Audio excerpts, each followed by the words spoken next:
Well, welcome everybody. It's that time for us to get started with our next session. The topic of our session is creating cultures of belonging, how learning, neuroscience, and connection strengthen workplace kindness and health. And I'm thrilled to welcome Jason Torre and Lena Osorio, both of the American Cancer Society, who will be talking with us on this very important topic. Jason is the Director of Health Equity, Community Outreach and Engagement, and Lena is Senior Director, DE&I Learning, Development and Engagement.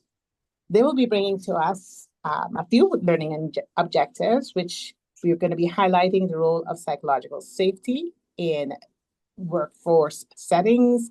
We'll talk about its impact on things like team performance, collaboration, and care delivery. They'll share with us some strategies that support inclusion and belonging, as well as some techniques that can be very actionable to foster things like creativity, resilience, and psychological safety. Um, with that, I am not going to take up more of their time. I will encourage folks to use the chat feature um, what with enthusiasm. And let's turn it over to Jason and Lena. And we are so excited to hear from you both. Welcome. Thank you.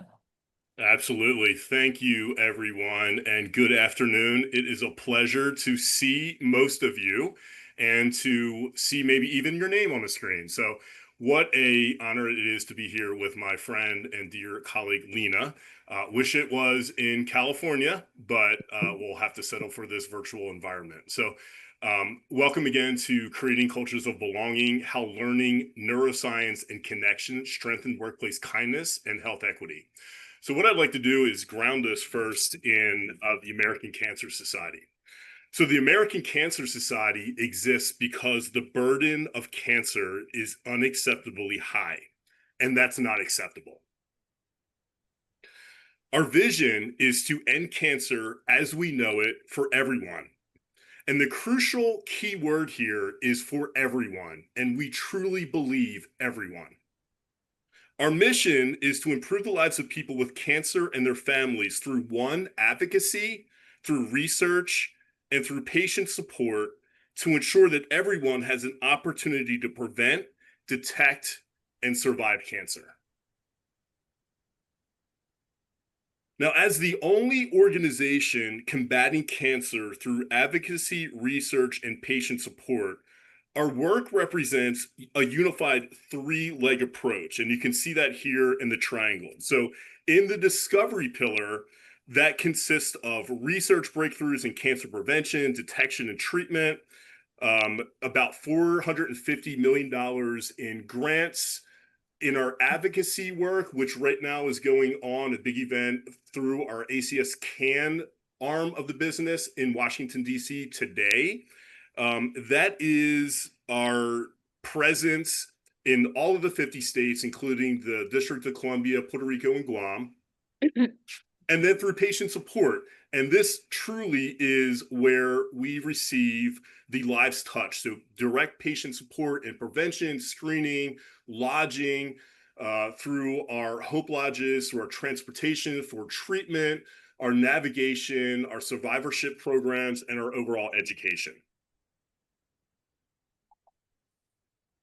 And so our health equity principles are presented here on the slide, and these 9 principles guide everything we do to ensure that health equity is a very strategic priority. And with that said, it's really a shared responsibility from our internal teams all the way to our volunteers. Everyone at the American Cancer Society and American Cancer Society CAN is expected to understand and apply these principles throughout all of our work. And you can see here on the chart that this emphasizes people, place, and partnerships. And this is really helping us to address disparities, the value that we can bring to communities, and how we are driving solutions among all of our populations. And so beyond the strategy, these principles really shape our culture and demonstrate our commitment to belonging, inclusion, and overall impact. And this really is not a one-time effort. So our work is all about listening sessions, improving and adapting to really meet the community, the evolving community needs. And so we are leading the way in addressing health disparities. And we believe that no one should face disparities or disadvantages in cancer care due to income, race, gender, disability, who they love, or location. So we are addressing all health disparities, focusing on all populations that you can see here on the screen. So our Black communities, our Latino Hispanic communities, our Asian American, LGBTQ, rural, Indigenous, and disabled communities. And we prioritize equity in cancer care by addressing disparities and ensuring accessible, high quality care for all of our populations. And when I think about myself and the work that I do, and I consider myself in my own privilege, I lean into this statement. And this is a statement that I share with my kids as well. You do not need to understand to treat everyone with respect and dignity. And I feel like this definitely hits home today with everything that's going on in our world. So let me share this video. Okay. Okay. Nina. Thank you, Jason, for sharing that video.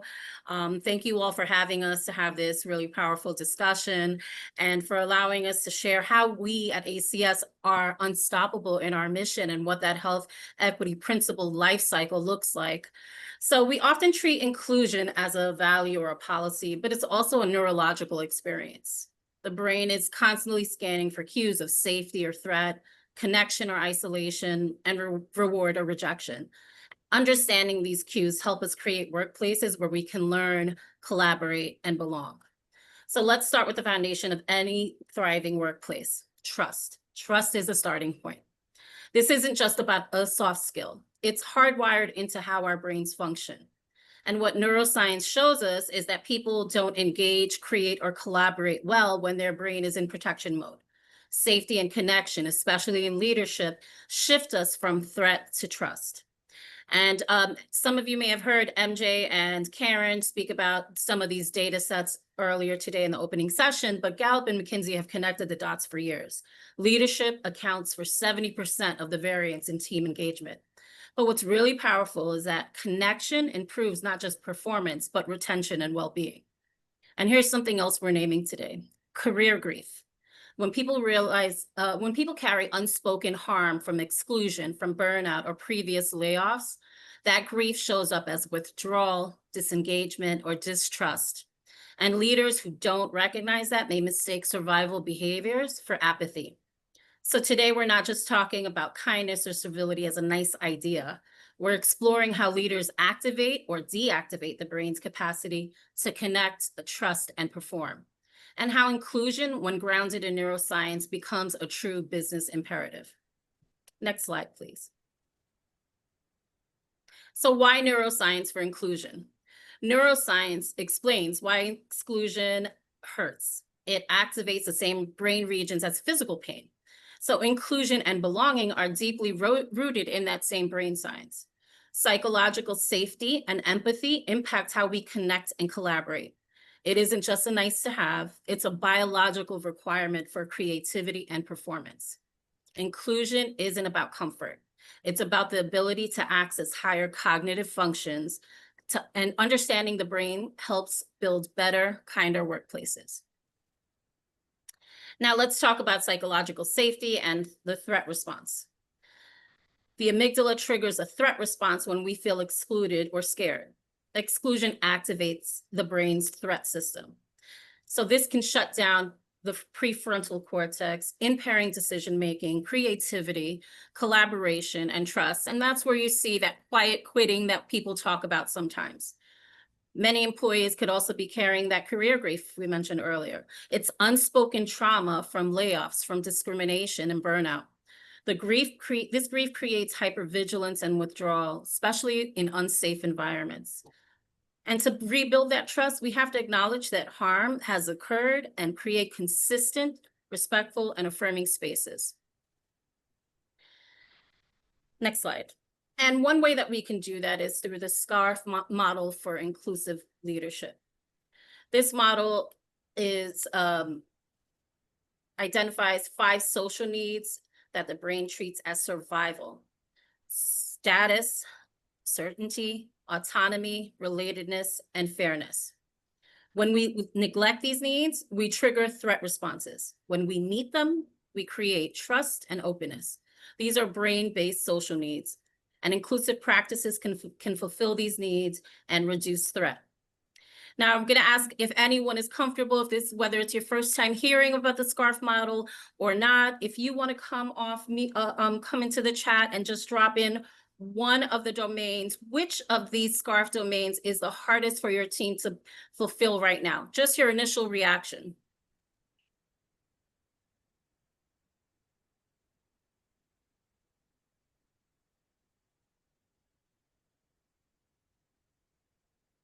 I would say autonomy seems to be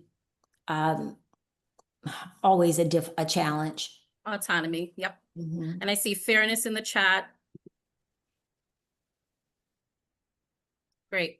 So hold on to that. I see another fairness coming in the chat, and we'll talk a little bit about how to really implement this model and apply it to your workforce a little later in the presentation. Now, let's move on to empathy and mirror neurons in the next slide. So mirror neurons allow us to feel what others feel. They're the foundation of empathy. And we've heard a lot about empathy in recent conversations, but it's really storytelling, listening, and shared rituals that activate these circuits. Inclusive leaders build relational capital, so not just professional credibility. And what relational capital really refers to is the trust, empathy, and mutual respect between individuals in a workplace over time. It's those bonds that you build. It's the emotional and social credit that you earn through consistent, meaningful interactions. So in simpler terms, it's what allows people to give you the benefit of the doubt, to collaborate willingly, and to follow your lead even when times are hard. It's the bridge between individual belonging and collective performance.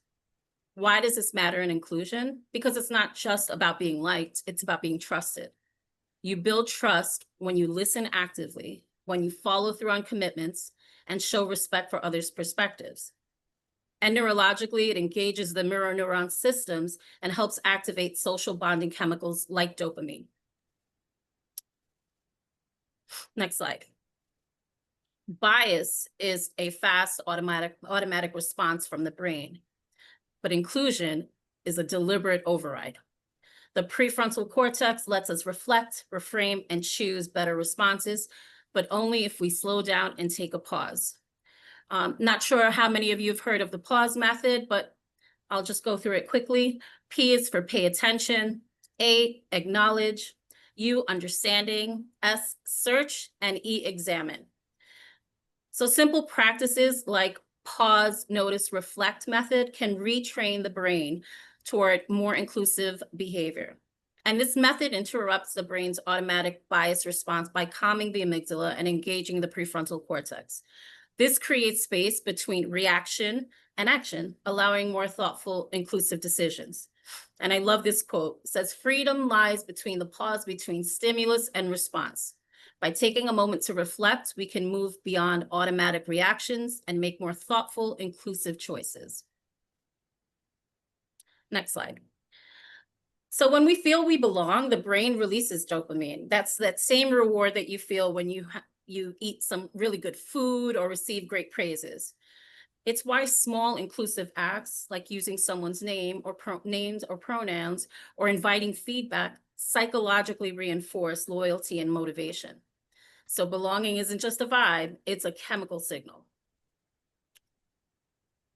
Next slide.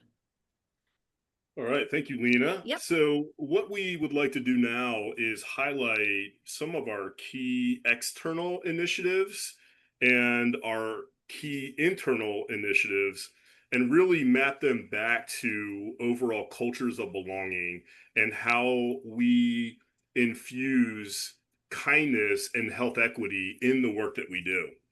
So more than I guess around 40 years or so, we've worked together with various partners and funders to help expand access to cancer care.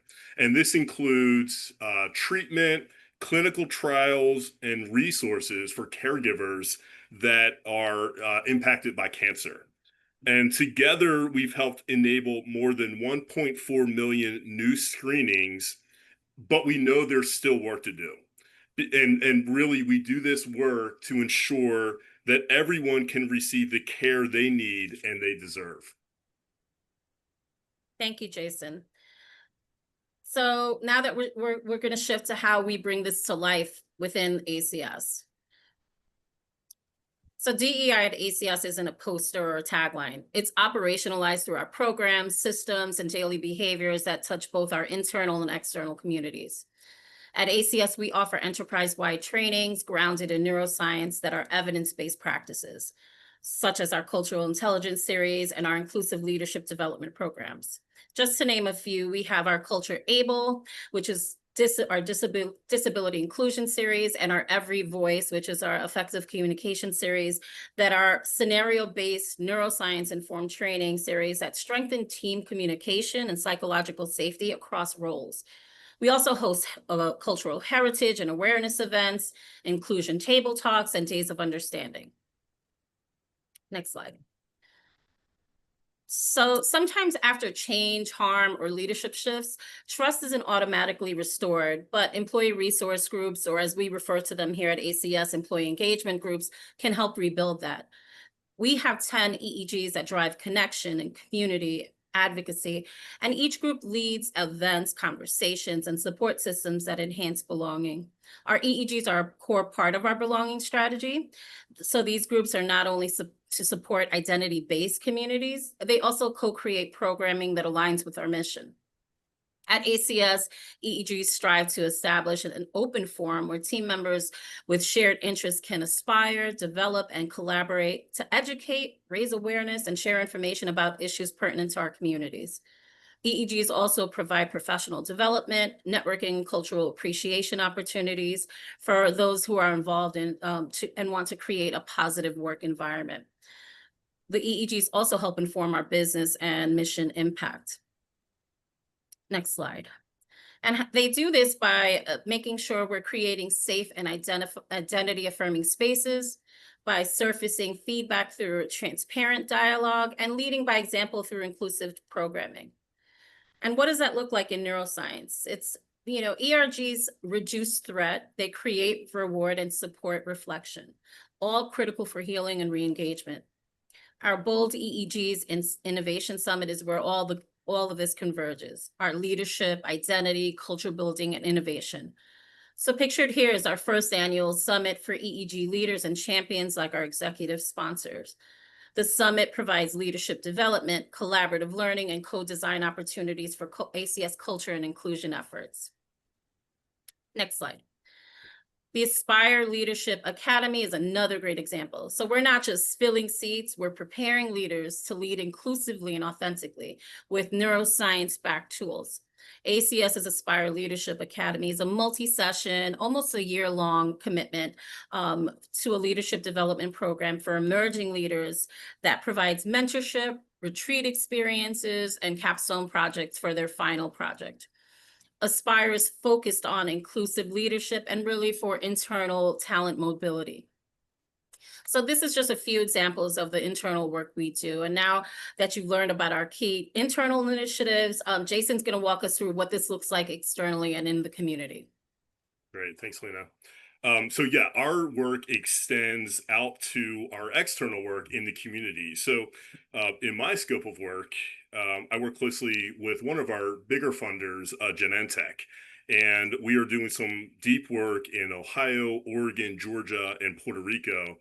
And our partnership is deep and on a professional level. And I would also say on a very personal level. My point of contact, Jim, out in California, often we sit and we talk about this work and sometimes tears come to his eyes because he is such a advocate of the work that we're doing around health equities and disparities among different populations. And we are truly both wired to feel what other people feel. Just here is an overall overview of our partnership. You know, our grounded purpose is advancing cancer equity by addressing systemic barriers and expanding access. We are both focused on access, addressing social needs, and building community capacity to reduce these disparities. And overall, at the end of the day, we do this to ensure that no one's life is shortened or compromised by where they live, how much money they earn, or the color of their skin. And we do this to deliver justice and care, dignity and treatment, and hope for every life touched by cancer. And so our deliverable or our product out in the community is known as the Health Equity Ambassador Program. And so this is a program that focuses on promoting cancer care equity through community outreach and education. This is a program that is led by our diversity, equity, and inclusion team at the American Cancer Society. And why is this program important? Well, we know that African American, Black, Hispanic, Latino, and all other populations are disproportionately affected by cancer due to limited and quality access to healthcare. And this leads to higher cancer rates and late stage diagnosis and very few life-saving treatments.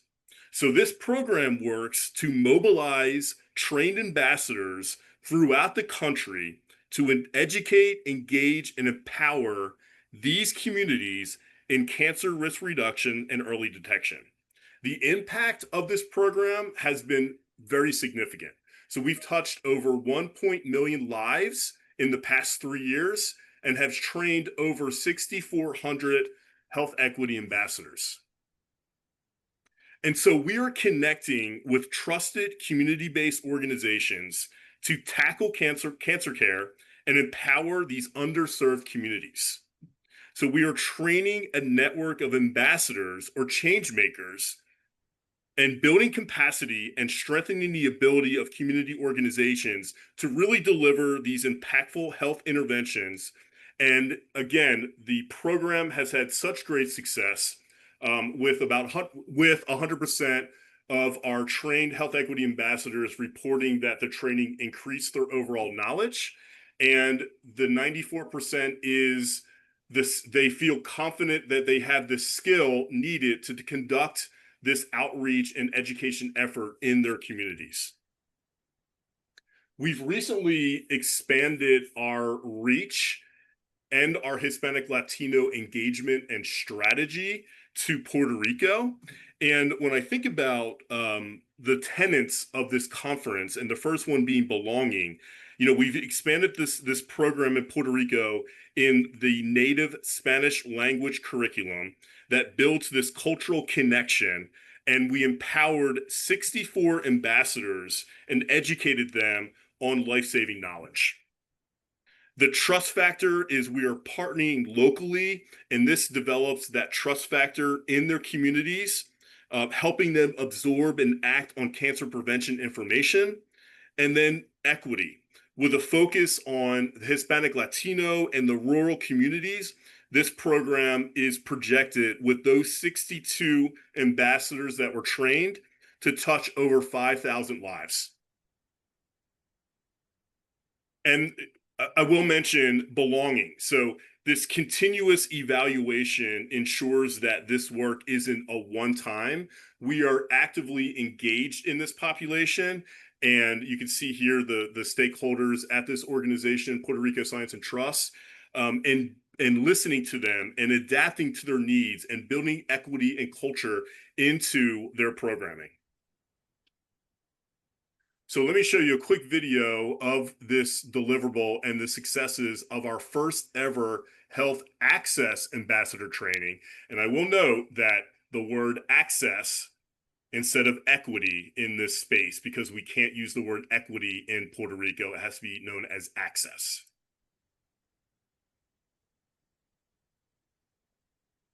Good morning,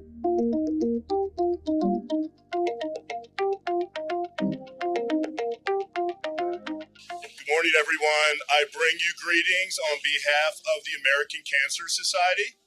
We are so excited for you to engage with the Health Access Ambassador Program. Créanme, ustedes ahora son parte de ese ejército que nosotros tenemos de voluntarios, de casi, creo que va como por 15,000 voluntarios a través de todos los eventos que hacemos al año. Que ustedes aprendan sobre el cáncer, todo lo básico, y que lleven esa educación de la importancia que tiene la prevención y la detección temprana. Estoy emocionadísima de tener un grupo de personas tan comprometidas con Puerto Rico y verdaderamente creo que va a ser una oportunidad única. Que conozcan y que tengan en mente que la prevención y el diagnóstico temprano son fundamentales para tú sobrevivir a esta enfermedad. I was so excited to come here today for a couple of reasons, the first of which is all of you. But I really want to thank you all for your commitment to serving our communities. I have the privilege of doing this work across the country, but I think there's something very special about doing it here. Together, we're going to make a difference in the fight against cancer. Genentech, we are very deeply committed to advancing health access and ensuring that every individual, independently of the background, the economic status, has access to the resources they need for care, for diagnosis and prevention of cancer. No solo es un entrenamiento, pero ustedes van a poner su familia y la gente que ustedes conocen como humanos. Cuando ustedes van a hacer ese trabajo, siempre piensen en ellos, porque es por ellos que hacemos esto. Vamos, no pretendemos, vamos a ser los expertos en cáncer de seno, de colon, rectal y próstata durante el día de hoy. Hay 3 grandes misiones. Hemos hablado de educar, hemos hablado de hacer cernimiento temprano y hay un tercer mensaje que como oncóloga yo les voy, no es un mensaje, es una asignación adicional que van a tener todos ustedes cuando salgan a la calle. Y es llevar el mensaje de que un diagnóstico de cáncer no es el final de. Así que vamos a buscarlo para encontrarlo temprano, ¿sí? Así que tienen una misión bien fuerte. Educar, cernir para prevenir y llevar el mensaje de esperanza.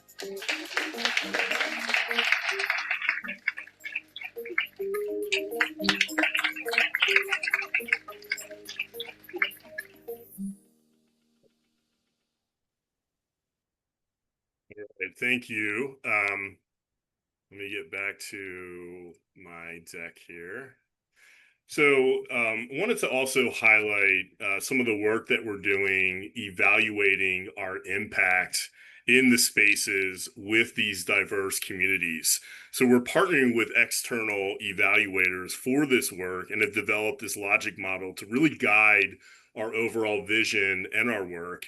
And so this logic model here illustrates how the Health Ambassador or the Health Equity Ambassador or Health Access Ambassador program works from start to finish. So it shows the resources and partners that are investing in this work, and they're listed here as inputs.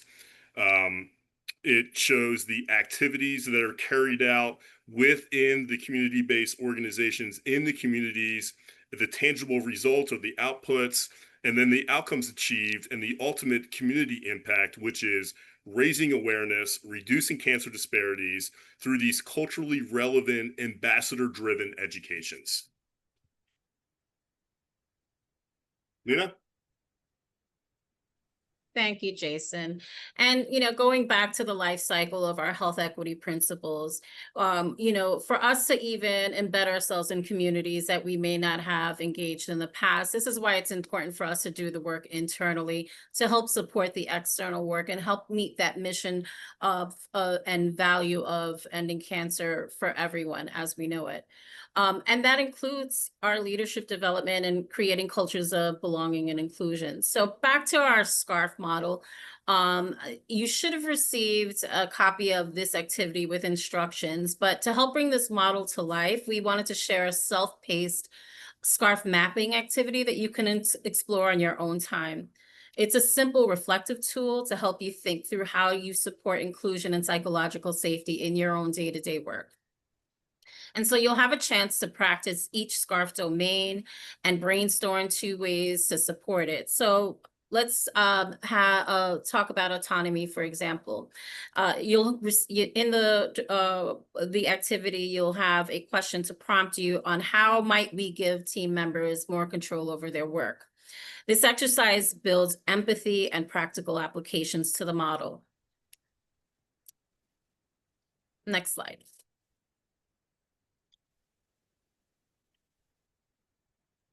So when people participate in internal and external programs, they're not just learning, they're rewiring trust circuits in the brain. This is how we change culture. Through consistent, relational, and affirming experiences, they begin to shift from protection to connection, from skepticism to possibility. Now, instead of reading each of these questions aloud, I'll invite you all to sit with a few of these and reflect.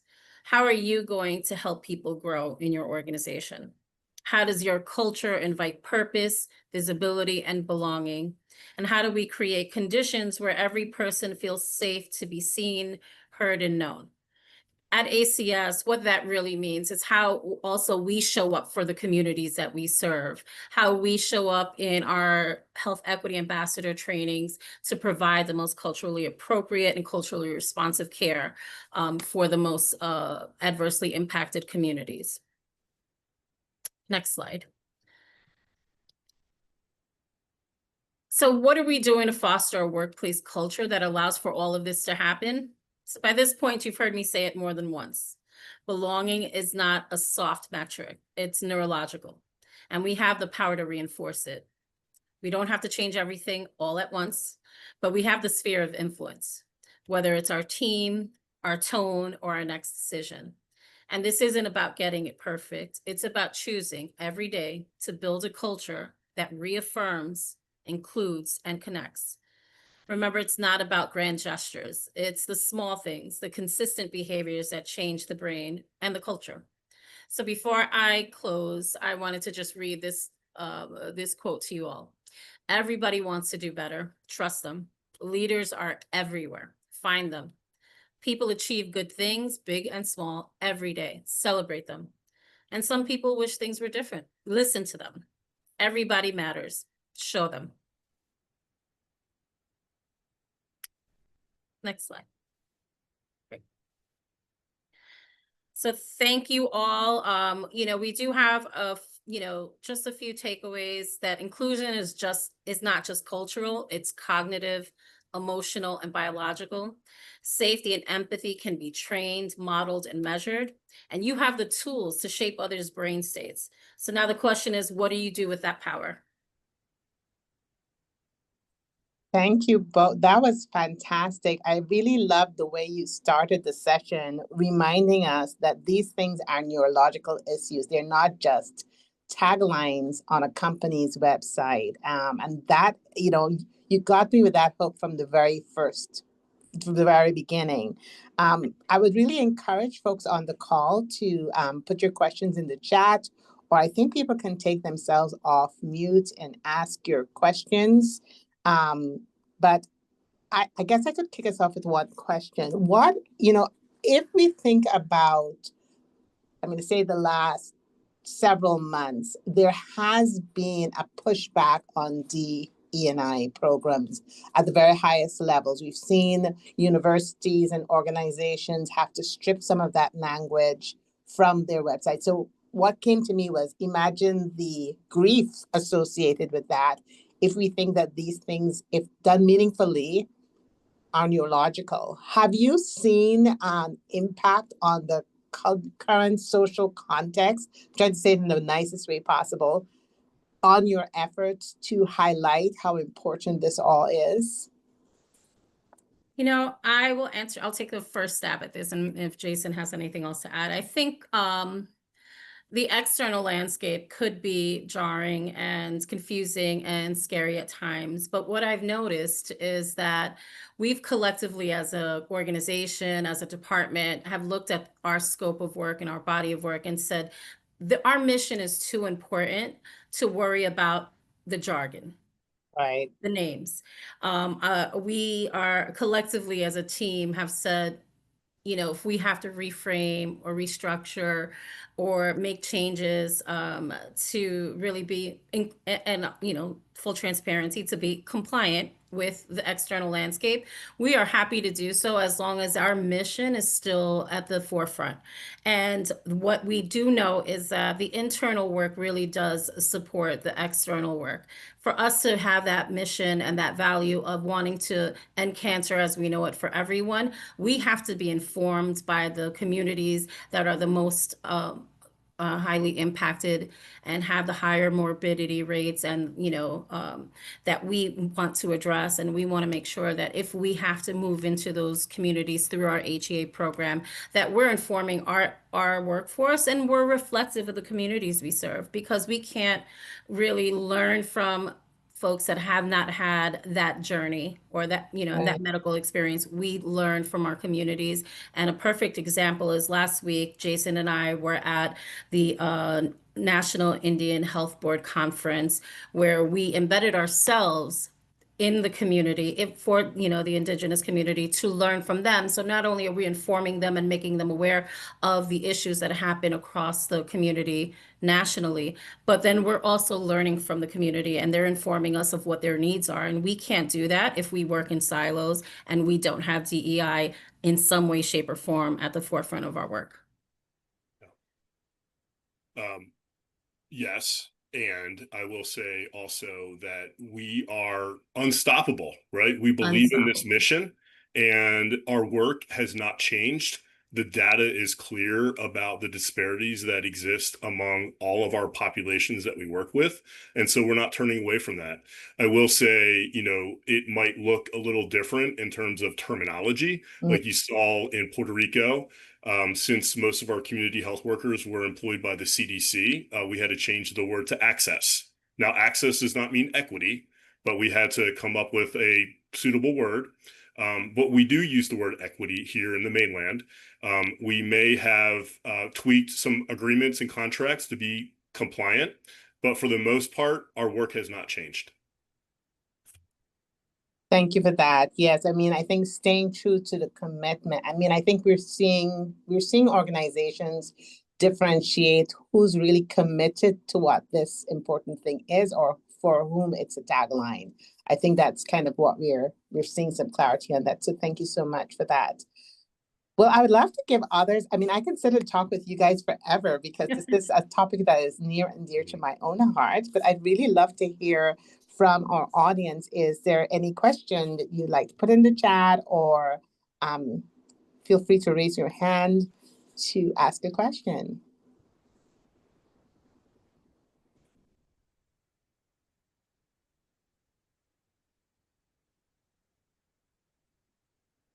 Maybe if we could lean into the SCARF model. You know, I will confess that I had not heard that one before. And it really resonated for me as in the context of when companies are going through major reorganizations. It seems to me that you need to double down on some of these aspects more, because in those circumstances, trust might have been negatively impacted.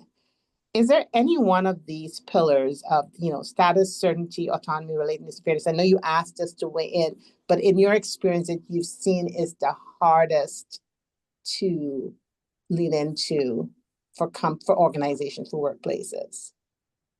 You know, I think a lot of organizations tend to, and in my background, I worked previously for a hospital association. So we had over 260 hospitals and health systems as part of the membership. So I got a good sampling of the consistencies or inconsistencies at some organizations. One of the things that I've noticed is the accountability piece, right? When we allow, you know, our team to really be accountable for their work and how they're accountable for their work. So the SCARF model really, it's not just a one domain that stands out to me. It's more so how we empower our Mhm. teams to do this work. And really using this model has been helpful to folks across the board that I've come across, because it really allows you to look at the scope of everything through those specific domains, where you have deficiencies, where you have areas of improvement, and how you can really lead change through those, and acknowledging those points of, where we can improve things for our workforce. But then looking at how this looks like in inclusion for leadership, people don't realize how this is empowering, and this exercise really will model that. And when you go through the mapping activity, it really just helps you go back to those 5 domains of status, certainty, and autonomy. Relatedness is one other thing where people, I think that's where the bias really lies. The biases can lie, all the different biases. I think there's like over 100, right? Relatedness is one of those areas as well. And then fairness, people always look to see where they can feel that they belong and where they don't feel that they aren't treated differently. So it's across the board, but I think the model really will help implement and just help organizations think through the different domains. Thank you, Lena. Well, I recognize some folks on the call. I didn't want to have to call. There you It'd be go. a very bad facilitator to call out some of my friends. Marlies, anything that, as Lena and Jason, walk through what's happening at MD Anderson. Again, thank you so much for the amazing work that your organization does in saving lives. Marlies, is there anything that jumped out at you in your very unique experiences in the different companies you worked at? Was there something that resonated especially for you?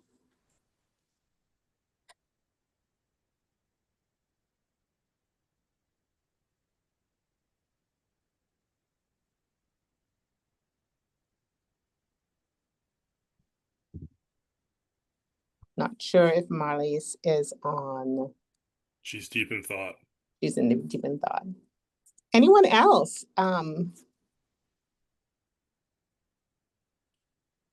Sarah Johnson, is she able?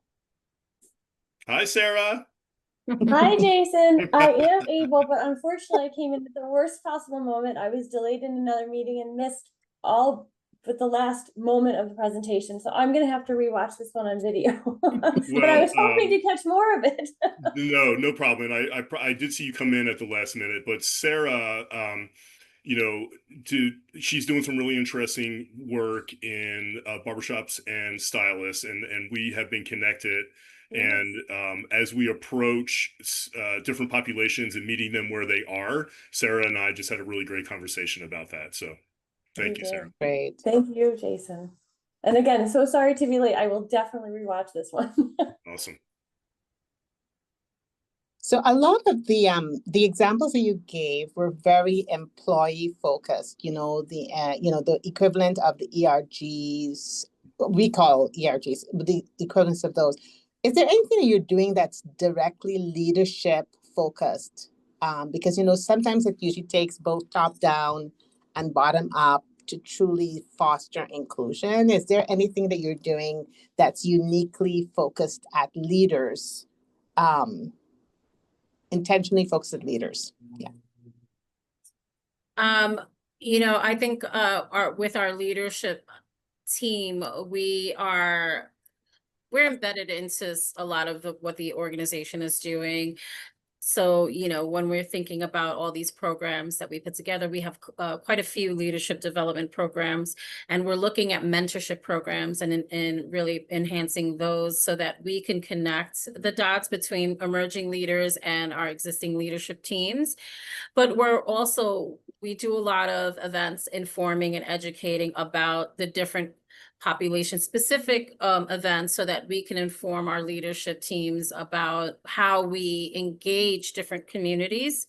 We also do a lot of our employee engagement group calls that really also talk about how we inform the business. And I mean, we have one group that's Young Professionals Network, and we talk about how do we engage the younger, earlier careerists to our organization to drive this and be the future of our mission. And so we tap into our our young professionals EEG and pair them off with our senior leadership team and our people team and start building our strategy for recruitment there. So it really runs the gamut. It's, we do a lot internally, and as you can tell, my work is really focused on developing our internal workforce. Right. And again, providing our teams with, more of a lens, looking through the lens of the community. So we're not the storytellers. We're inviting the community in and teaching our workforce about, including our senior leaders, about what are the real nuances and like the salient topics that they need addressed in the community and how we should, engage those communities. So that's really where we are with the leadership teams on the DEI LMG front. And Jason, I don't know if you want to add to that on the health equity lens. No, I would just say, on the external side, we are building capacity among our health equity ambassadors, and they are serving as leaders in their communities as an extension of the community-based organizations to spread the word, share the information, and engage their community. So yeah, they are being positioned as leaders. Fantastic, fantastic. That poem that you read at the end, I am going to steal that, Lena. It's powerful in its simplicity. And I know that we're winding closer to the end of our session. I was going to ask you if each of you could share, what is the thing in this really important work that you're doing that you are personally most proud of? Oh, gosh. I'll start because Lena knows my answer. I would say recognizing my own privilege. I have become more grounded in who I am as a person because of this work. I have educated and been engaged with people who are not like me, who I never understood, who I seek to understand. And what drives me is to be a better person and to be a role model to my kids. Thank you, Jason. Lena, how about you? There's so many things I can say, but one of the things that I think doing this work, you kind of forget that you're still a student, right? You're still learning and you're still growing.